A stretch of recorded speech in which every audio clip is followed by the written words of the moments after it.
रामकृष्ण हरी मंडळी, श्री स्वामी समर्थ। आजच्या व्हिडिओमध्ये आपण यंदा घट कधी उठवावे, कसे उठवावे, घट उठवण्यासाठी योग्य शुभ मुहूर्त कोणता आहे, घट उठवताना आपण कोणत्या वेळेमध्ये चुकून देखील घट उठवायचा नाही, या दिवशीचा राहू काळ काय आहे, घट उठवल्यानंतर आपल्याला आपल्या कुलदेवतेचा आशीर्वाद प्राप्त व्हावा त्यासाठी आपल्याला एक काम करायचं आहे, तर ते काम कोणतं आहे, याशिवाय हे घट उठवल्यानंतर साहित्याचं काय करायचं, या घटाचं काय करायचं, यासोबतच उपवास कधी व कसा सोडावा, यानंतर आपण जर अखंड दिवा लावला असेल, त्यामध्ये तेल किंवा वात उरलेली असेल तर त्या उरलेल्या तेलाचं व वातीचं काय करावं, अखंड दिवा कधी उचलावा, अखंड दिवा उचलताना कोणते नियम पाळायचे आहेत, अशी बरीचशी माहिती या व्हिडिओमध्ये देणार आहे। त्यासाठी व्हिडिओ खूप माहितीपूर्ण असा आहे, त्यासाठी शेवटपर्यंत बघा। जास्तीत जास्त लोकांपर्यंत नक्की शेअर करा। वेळ न घालवता आजच्या व्हिडिओला सुरुवात करूया।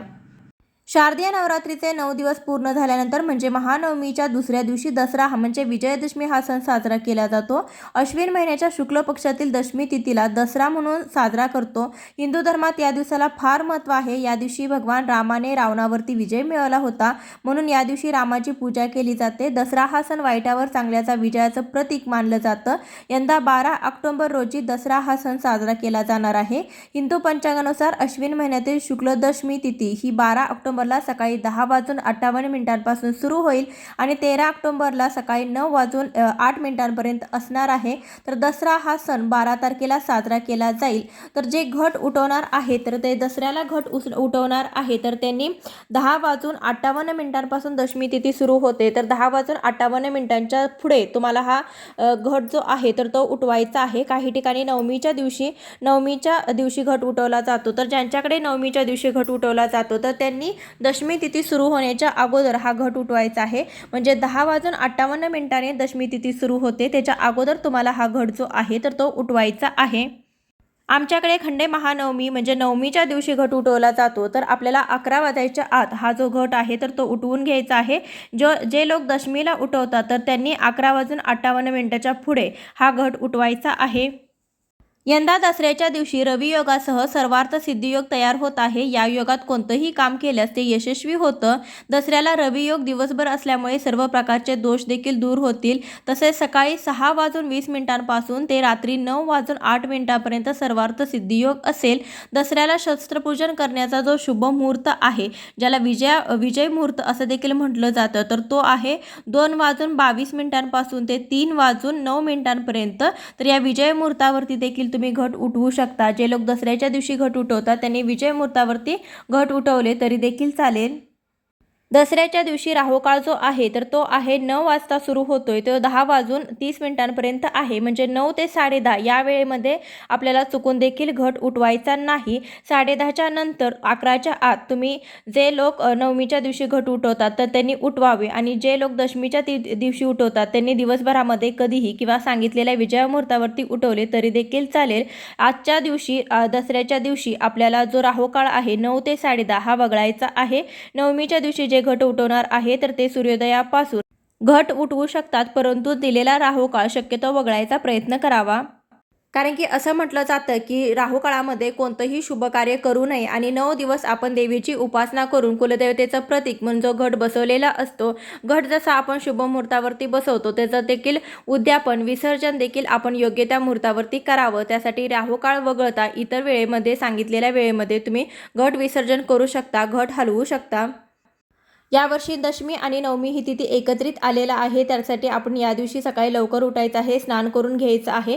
त्यानंतर आपण नित्याची कामे आटपून घ्यायची। या दिवशी तुम्ही तुमचं घर पूर्णपणे स्वच्छ करायचं आहे। आपल्या मुख्य दरवाजावरती आंब्याच्या पानाचं, झेंडूच्या फुलांचं तोरण अवश्य लावायचं आहे। दसऱ्याच्या दिवशी वाहन पूजा, शस्त्रपूजा केली जाते। अगदी चाकूपासून कात्रीपर्यंत सर्व जी काही हत्यारं आहे, शस्त्र आहे, तर त्याची देखील पूजा केली जाते। या दिवशी आपल्याला जेव्हा घट उठवायचं आहे तर त्यावेळी सर्वात आधी आपण घटावरती हळदी कुंकू व्हायचं आहे, थोड्याशा अक्षता व्हायच्या आहेत। त्यानंतर आपण जे देव आहे तर त्या देवी देवतांच्या वरती देखील हळदी कुंकू वाहून घ्यायचं आहे। दिव्याला हळदी कुंकू व्हायचं आहे। तुमच्याजवळ जर अखंड दिवा लावला असेल तर त्यामध्ये तुम्हाला थोडं तेल घालायचं आहे, कारण की घट उठेपर्यंत हा अखंड दिवा जो आहे तर तो राहायला पाहिजे। त्यानंतर आपल्या घरातील पुरुष मंडळींना, कर्त्या पुरुषांना सोबतच आपण 5 ते 6 लहान मुलं किंवा आपल्या शेजापाजारील असे 5 पुरुष किंवा 7 पुरुष बोलवायचे आहेत आणि पुरुषांच्या हातून आपल्याला हा घट उठवायचा आहे। व्हिडिओ दाखवल्या दाखवल्याप्रमाणे जो घटाचा नारळ आहे तर तो आपण कर्त्या पुरुषाने हातामध्ये धरायचा। त्यानंतर आपण आपल्या कुलदेवतेचा कुलदेवाचा जय जयकार करत नामघोष करत हा नारळ आपल्याला 5 वेळा वर उचलायचा आहे आणि 5व्या वेळी घटावरती ठेवायचा आहे। अशा प्रकारे घट उठवायचा। वर उचलत असताना आपण तुम्ही जर तुमचं जर कुलदैवत ज्योतिबा असेल तर ज्योतिबाच्या नावाने चांग भलं किंवा उदो उदो चांग भलं असं 5 वेळा म्हणायचं आहे, किंवा तुमचं जे काही कुलदैवत असेल तर त्यांचं नामघोष करायचा आहे आणि त्यानंतर तो घट आहे तो नारळ आहे तर तो तिथेच ठेवायचा आहे। अशा पद्धतीने घट हलवायचा आहे। त्यानंतर त्यातलं थोडेसे अंकुर आहे तर ते उपटायचे आहेत आणि त्यानंतर जर सगळ्या पुरुषांनी गांधी टोपी घालायची आहे। त्यावरती व्हिडिओ दाखवल्याप्रमाणे जे अंकुर आहे तर ते अंकुर टोपीमध्ये लावून घ्यायचं आहे। त्यानंतर जो नारळ आहे तर तो फोडून त्याचा प्रसाद म्हणून सर्व आलेल्या पुरुषांना किंवा घरातील व्यक्तींना वाटायचा आहे। याशिवाय थोडासा खोबऱ्याचा तुकडा आपण नैवेद्य म्हणून देवासमोर देखील ठेवायचा आहे। जो कलश आपण पाण्याने भरून ठेवलेला होता, घट पाण्याने भरून ठेवलेला होता, त्यातलं पाणी आपल्याला आंब्याच्या पानाच्या मदतीने किंवा तुम्ही त्यामध्ये विड्याचं पान ठेवलं असेल तर त्याच्या मदतीने संपूर्ण घरभर शिंपडायचं आहे। यामुळे आपल्या घरावरती कोणतंही संकट येत नाही। घरामध्ये असलेले वास्तुदोष, नसदोष, कर्णीबाधा असे सर्व दोष जे असतात तर ते दूर होतात। त्यानंतर घटाला आपण जो धागा गुंडाळलेला होता तर त्या धाग्यामध्ये देवीची एक 9 दिवसाची शक्ती एकवटलेली असते।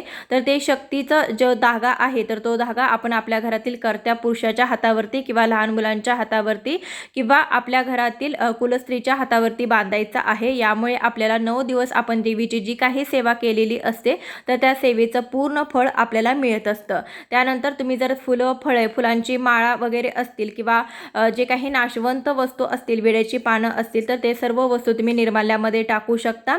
तर यानंतर आपल्याला पहिल्यांदा उपवास सोडायचा आहे। त्यानंतर आपलं ही घट उगवलेलं जे धान्य आहे तर ते धान्य आपल्याला बाजूला काढून ठेवायचं आहे। याच दिवशी ही विसर्जित करू नये। दसऱ्याच्या दिवशी घट उठवल्यानंतर उपवास सोडायचा आहे। घट उठवण्याच्या अगोदर देवाला नैवेद्य दाखवायचा आहे। नैवेद्यामध्ये पुरणपोळीचा नैवेद्य दाखवला जातो। त्यानंतर ते केलेला पुरणपोळीचा स्वयंपाक खाऊनच आपल्याला हा 9 दिवसाचा उपवास सोडायचा आहे। त्यानंतर आपल्याला आपले जे देव आहे तर ते देव सर्व हलवायचे आहेत, देव काढून घ्यायचे। त्यानंतर देवांना स्नान घालायचं। देवाचा जो रूम आहे 9 दिवस देव हलवले नव्हते त्यामुळे ते खराब झालेलं असेल तर पूर्ण स्वच्छता करून घ्यायची आहे। देवांना पंचामृताने स्नान घालायचं आहे, कारण की 3.5 मुहूर्तांपैकी एक शुभ मुहूर्त हा असतो। तर दसऱ्याच्या दिवशी देवांना पंचामृताने स्नान घालून त्यानंतर देव पुन्हा एकदा नवीन वस्त्रावरती आपण देवांची रोजची पूजा कशी करतो त्याप्रमाणे करायचं आहे आणि जे उगवलेलं धान्य आहे त्यातलं थोडं थोडं धान्य देवाला आपण वाहायचं आहे। या दिवशी घरातील पुरुष मंडळी संध्याकाळी मंदिरामध्ये सीमेआलंघन करण्यासाठी जातात। त्यावेळी देखील यामधलं उगवलेलं थोडंसं धान्य हे नेऊन मंदिरामध्ये अर्पण केलं जातं। यानंतर हा जो उगवलेला घट आहे तर तो काही जण याच दिवशी विसर्जित करतात, परंतु शक्यतो दसऱ्याच्या दिवशी आपलं हे धन आहे ते विसर्जित करू नये। तुम्ही दुसऱ्या दिवशी विसर्जित करू शकता। आमच्या इकडची पद्धत तुम्हाला सांगायची झालं तर आमच्या इकडे जी काही आपण उगवलेलं हे धान्य आहे तर त्याला भॉम असं म्हटलं जातं। हे उगवलेला जो घट आहे तर तो कोजागिरी पौर्णिमेच्या दिवशी त्याला नव्याची पौर्णिमा असं देखील म्हटलं जातं।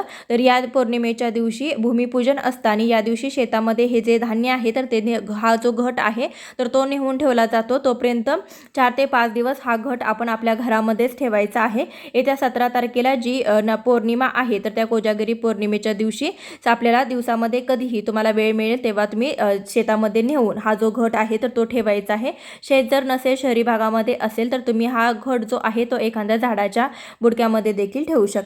यानंतर आपण अखंड दिवा कधी उचलावा असा प्रश्न देखील मनामध्ये येतो। तर अखंड दिवा हा आपण आपला जो घट आहे तो घट विसर्जन केल्यानंतर आपण अखंड दिवा उचलायचा आहे। तो जर दिवा चालू असेल, दिवा शांत झाला नसेल तर त्याला फुंकर मारून अजिबात आपल्याला विझवायचा नाही। जो अखंड दिवा आहे तो आपोआप शांत होऊन द्यायचा। तुम्ही यावेळेस फक्त उचलू शकता, म्हणजे घट उठल्यानंतर आपल्याला या दिवशी दसऱ्याची पूजा देखील करायची आहे, देवी देवतांची पूजा देखील करायची आहे। त्यासाठी आपण हा जो दिवा आहे तर तो उचलून घ्यायचा आहे। त्यानंतर हा दिवा जो आहे तो तुम्ही एका साईडला ठेवू शकता। आपोआप तो दिवा शांत होऊ द्या। शांत झाल्यानंतर तो दिवा आपण थोडासा कापूस घ्यायचा आहे आणि त्या दिव्यामध्ये जे उरलेलं तेल होतं तर ते तेल आपण त्या कापसाने व्यवस्थित पुसून घ्यायचं आहे।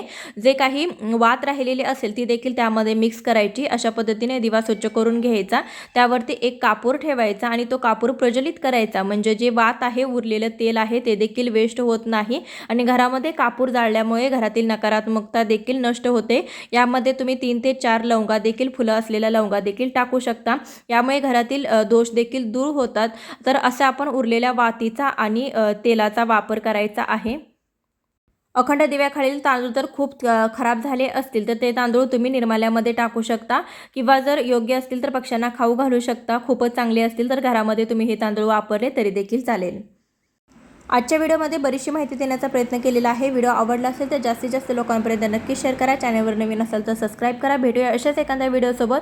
तोपर्यंत श्री स्वामी समर्थ. जय जय स्वामी समर्थ.